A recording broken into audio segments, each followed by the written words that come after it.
I came to Alan with an idea today. I said I would like to have an open conversation about the fact that if we had to choose just one habit for each and every one of you out there, you can't practice any other habits. You have to do this one. You can do it as much as you want. You can do it every day, but you can only pick one today. We are going to talk about that.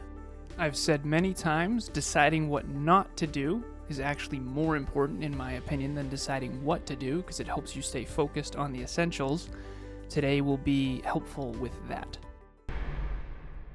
Next Level Nation today for episode number 2038. If you could only have one habit forever, it would be this. So it would be pizza.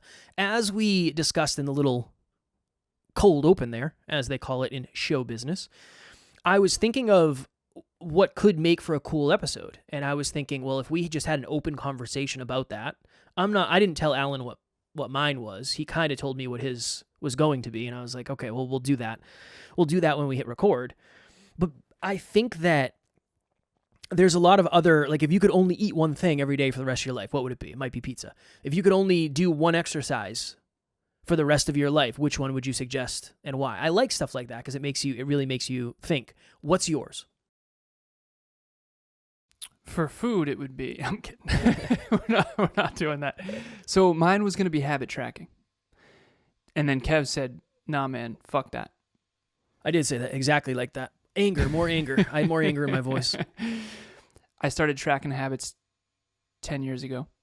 And that's kind of cheating in this question, though, because that's more of a meta habit, which is a habit about tracking habits, which allows you to do more than one habit. So it's cheating. I understand. It's like if I said, what's your favorite food? And you said buffet. It's like, no, that's not your favorite. That's a restaurant. That is not a style of food, sir. Nice.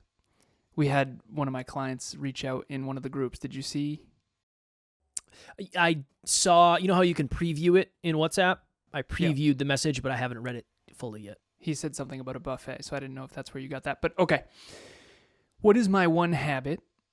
If I had to choose one for clients, for myself, for Emilia, for Kev, for anyone out there watching or listening, it would be reading personal development books.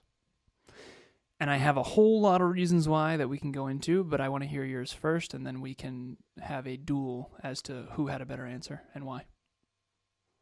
I do think that X amount of minutes of learning per day is very valuable. I'm going to go in a different direction. It would either be fear chasing, or it would probably be fear chasing. Wait. Why do you get to give multiple ones? No, I'm just saying, I'll pick one. It would either be fear chasing. I kind of gave two anyway. Habit tracking and...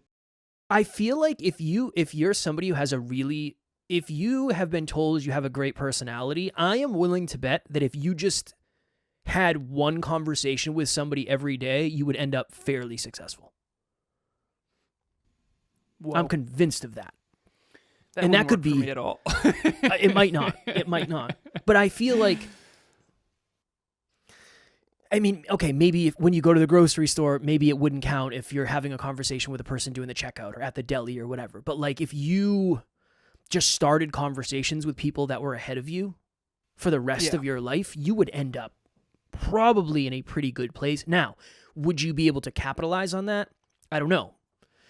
Maybe not, because you wouldn't have learned and you wouldn't have been practicing stuff and you wouldn't be super consistent and you wouldn't be disciplined. You wouldn't have self-worth, self-belief. I think fear chasing probably, because that's the best way to build belief, and one of the best ways to build belief. And you would eventually start taking bigger chances, and I think you'd end up somewhere pretty good. Yeah, I think that's a good answer for sure. Is yours better or mine? I think yours. Mine, obviously. Yours no. Sure, yeah. Well, they're both strong, and I think obviously the point of this episode is do both of those. No, the point is for one of us to win and the other one to feel bad about themselves. And I feel bad. Well, let's work on that. All right, so I'm holding up The Art of Impossible by Stephen Kotler on YouTube. Nice. And this book is just awesome. I've raved about it since we interviewed Stephen, and we read the book to prep for the interview, and then the interview was awesome. So that's on YouTube. You can just go to Next Level University on YouTube, and then you can search, click on our videos, and then there's a search bar. Just type Stephen Collar. That'll come up. I think it's 600 something. I don't know. You always guess, and it's never close. I think it's 600 something. I seriously do. But whatever. Okay, Chapter 9, the ROI on reading. Mm. So there's an entire chapter where he talks about how, so he's an author, so obviously he's biased. Let's just open with that. But he crunched the numbers of how much. So on the last episode, I reviewed it this morning. Not all of it, but a lot of it. I said, Kev, I want you to imagine I take away all your knowledge. You don't know anything about yourself. You don't know anything about the world. You don't know anything about people. You don't know anything about fitness or finance or business or podcasting. You take it all away. What do you do? And you said, I think I'd do nothing. Mm. Yeah.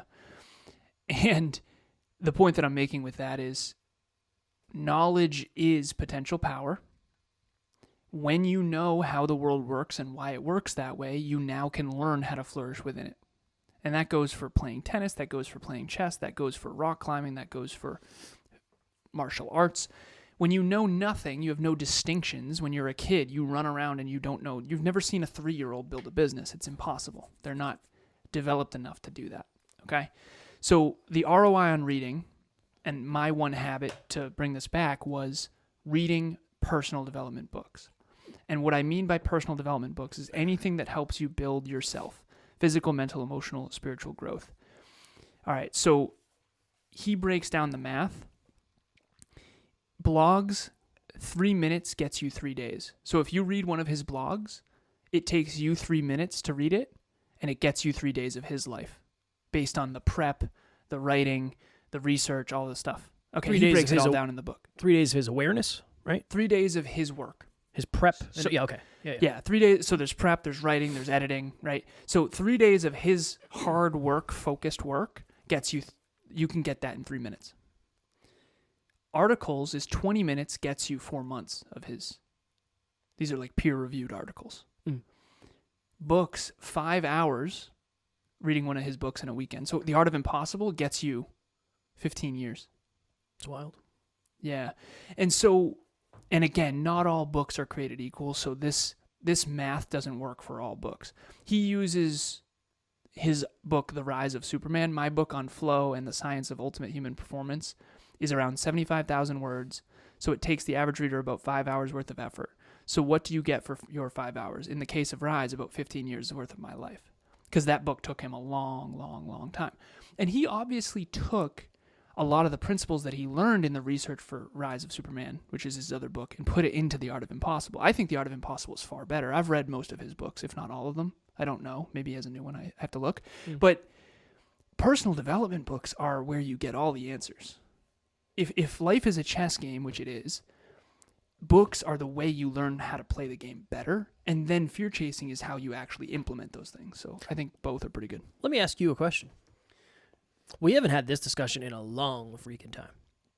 What do you think today about meditation? Oh, wow. The reason, let me prompt. Somebody asked me recently, they're like, are you pretty big into meditation and that type of stuff? I was like, nah, not at all. Not even a little bit. I said, but that was one of the pillars for me. I mean, in the beginning, I was every single day, I got up, and I had a meditation I did with Deepak Chopra. And when I can't sleep, I still do the inhale, go, oh man, I don't even know. I can't do it unless I'm like lying down, getting ready to sleep. It's like, ooh, some or something. When I breathe in, I go, ooh. When I breathe out, I go, some. It helps me fall asleep. I still do that. I mean, I've been doing that for years, but I haven't meditated in over a year for sure, I would have to say. Okay. Thank you for the question. I appreciate it, brother. I'm trying to say this in a way that is accurate and not going to debunk or claim that meditation is not great, because it is. I can't tell if I did it for long enough to where it becomes... Okay, remember the time when we were in Florida, we were driving back 5 hours from southern Florida to northern Florida? Boca Raton. And I actually have one of the videos that we recorded on my Facebook iCloud. Memories has been... No, this is like, this never went anywhere. In the Kia? Is this when we were in the Kia? This was not the Kia. This was the Nissan. Oh. This this was one of the videos that we used to record videos for the website. Remember that? Car? No, we didn't want to do them in yeah. the car, but Yep. that's the only time we could do it. I saw that the other day. My goodness, were you terrible at speaking? I wasn't speaking very much, so I was terrible as well. It was painful to watch. Brother, I watched a 5-minute clinic.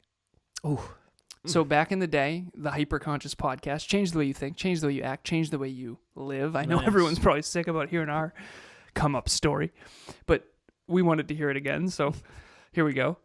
No. I watched a 5-minute clinic. Back in the day, what were they? We had 5-minute clinic. Well, okay, hold on. We had long episodes, then we had Scratching the Surface, we had 5-minute clinic, at one point we we had had a guest Motivation episode. Monday. Motivation Monday. Yeah, I think that was We it, tried right? a lot of shit. you Yeah, and yeah. I. I miss it. I miss Scratching the Surface. That was. Dude, 5-minute clinic, pick a word, and then you go. I wonder whose idea that was. Yeah, it was mine. Terrible. I wanted to learn. I loved it, man. Legacy. Let's talk about legacy today.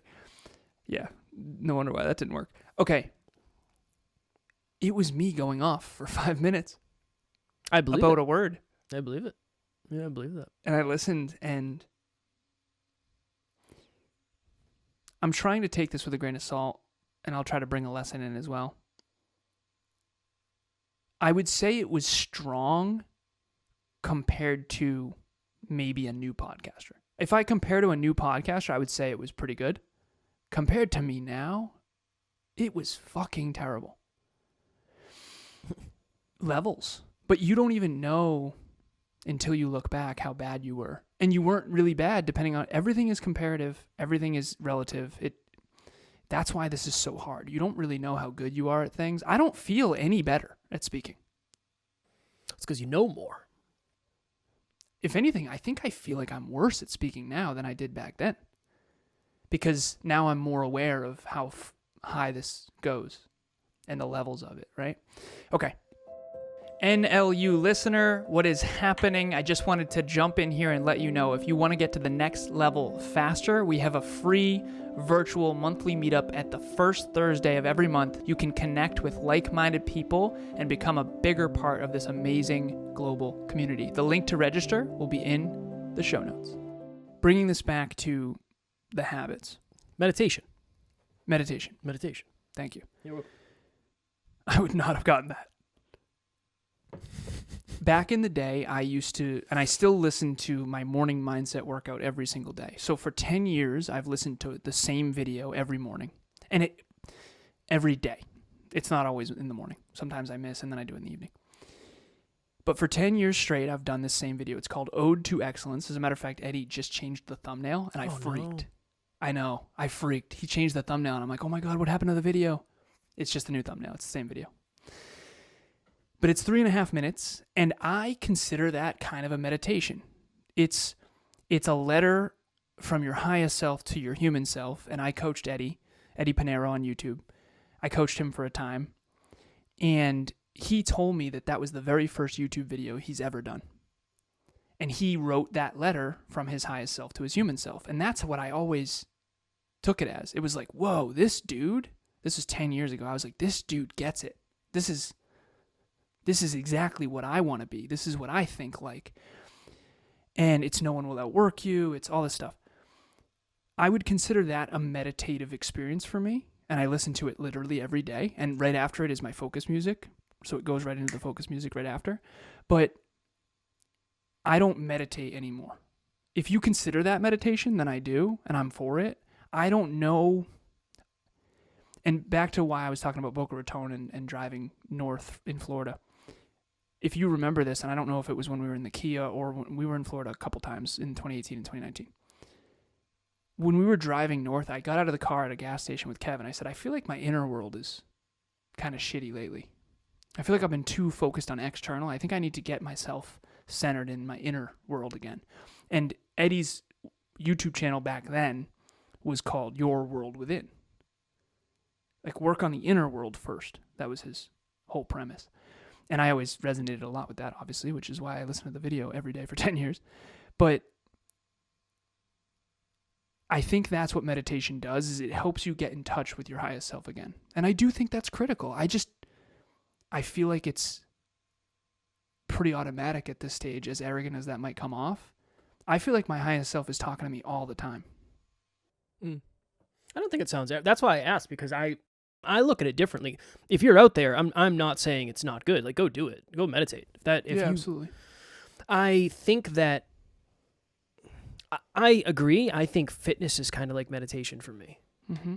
When I'm at the gym, I'm not really thinking about anything. It's just me, and I have music on, and I'm just in the zone. And I feel like that is such an important thing for me. But there were times, we had our breath work phase.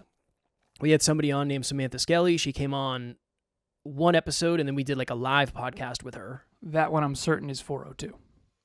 402. I still have it saved. 402. It got pulled off of Spotify because the music she used was... Oh, yeah. Yeah. Great songs. Great songs. Celine Dion. And I still use that. It's great. So we had a season where Alan and I would be in the studio doing breath work together, just bawling our eyes out. That was super important. That was super valuable. I think you and I, and again, I don't mean this in an arrogant way, you and I have gone very deep in the inner world. Mm-hmm. We were very deep in the external world, then we were very deep in the internal world, and then I think now... More external, but I think the default setting on internal is higher than it's ever been. I think you and I think this tends to be the trend for men. And again, I don't want to blanket statement it, but I do know particularly men, they focus more extrinsic. I think they're enculturated to focus more extrinsic. I talk about how I didn't have a diary. My sister had a diary and a journal and that kind of thing. So I think women are encouraged to express their emotions and reflect. And I think that's why they mature faster than men. And I still stand by that. I do think they're more holistically humble and more intrinsically well-developed, for sure. I told Emilia I didn't have my first journal till I was 26. And she can't even fathom that. I mean, she's had journals her whole life, right? And now I have the Dreamliner. I've been doing it, and it's a game changer. I mean, it's you versus you. It's when you check in. It's how you check in. Meditation, journaling, all these things. So you and I growing up, I think we're very extrinsic. And then after 26, we had our sort of quarter-life crises, and then we went fully intrinsic, and we went broke as well, by the way. So for anyone who's fully intrinsic, be careful. You need to master both the internal and external world. And I think now we're much more external, but I feel like we're much more centered. And I try really hard to work on both. That's why the mornings and the evenings are for fitness, food, family, and myself. My mornings are for me. When that doesn't happen, particularly during event season, it's very hard not to feel like you're a chicken with your head cut off, just running around doing too many things. But if you don't do that, you end up very centered but broke. And that's just facts. And I know we're getting off topic a little bit, but I know some people that are extremely, extremely successful in the external world that are not focused on the internal world almost at all. And I know some people that are the most well-developed internally that I've ever seen, and they are not successful almost at all. No. And I do think there's a correlation between which one you focus on more. And obviously, if you want to be both externally successful and internally fulfilled, you need to work on both. I was mostly external, did very well. I did the kindergarten, preschool, kindergarten, middle school, high school, college, corporate. I mean, that was all external. Mostly external, not all. And then 26, car accident, and then I went fully internal, and that was at least 5 years of barely successful, going from a top 1% global earner to like struggling to even be respected in the economy at all. And now I feel like we're much more centered. Yeah, it's been a journey, for sure. It's been a journey. The only reason I asked is just because I feel like I don't know, maybe 5 years ago, if you asked me, it might have been meditate, because that's the season I was in. And again, super valuable. It helped me a ton. I was in a very Deepak Chopra and Sadhguru. I read all those books. I had a very spiritual phase where it was just jumping from one to the other. And I was not making a lot of money. That is for sure. But I think that's a phase you have to go through. It's like a phase you have to experience. Just like I think getting burnt out. Now, again, I'm not advising you to do this. But I think getting burnt out is a good phase after you go through it. In the process, it's terrible.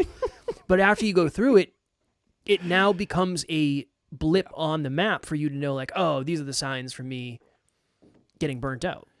Dude, I don't know if I've ever been able to explain this. I have some clients I've been working with for 6 months, some a year, some a year and a half, some 2 years, some 2.5, some 4, 5, 6 years.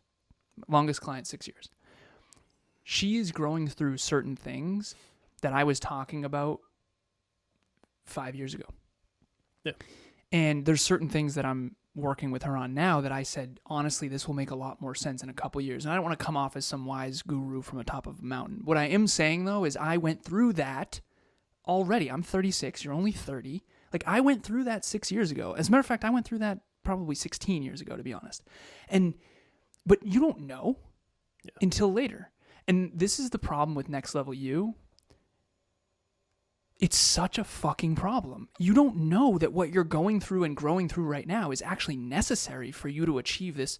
Like, okay, some of the things that were terrible with my ex or whatever, like those were critical in hindsight to being with Emilia today.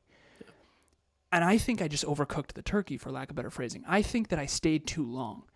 It's almost like a burnout phase is necessary for you to learn yourself. Only those who are willing to go too far will ever figure out how far you can go. I do believe that that's true to some extent.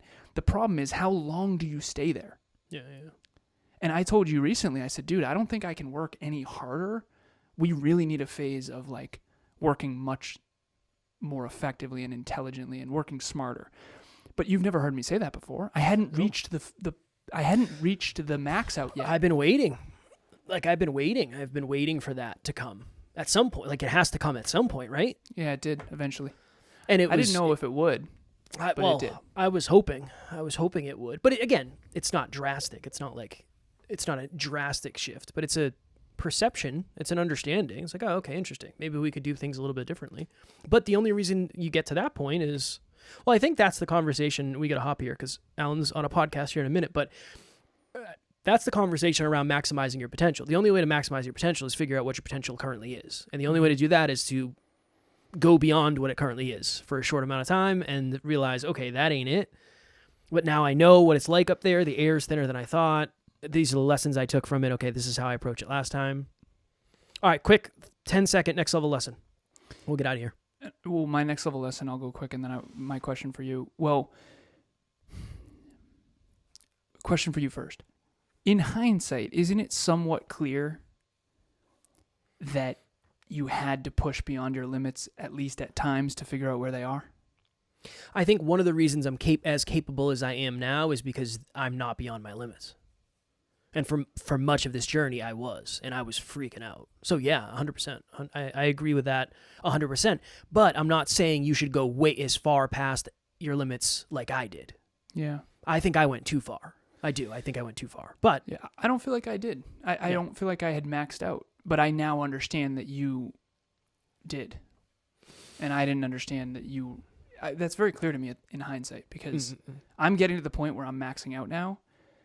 And some of what I'm doing is at the expense of my relationship or my health.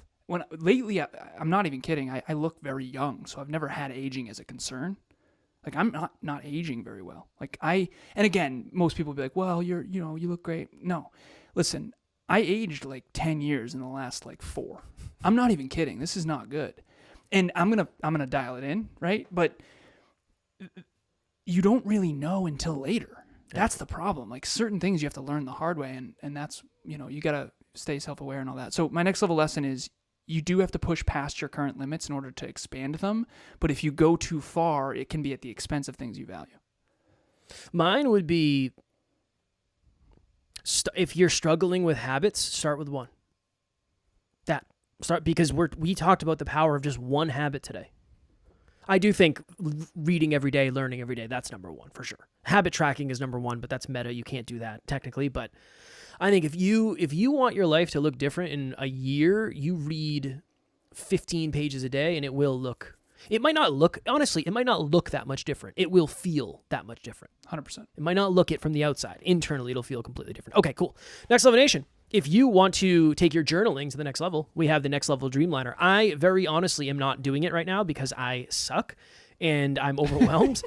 But I do love it. It is amazing. Alan is doing it. We have so many people in the community doing it. Shout out to each and every one of you. It's super easy to do. It's sustainable. And if you're somebody who wants to get the power of journaling, bada bing, bada boom, it is on Amazon.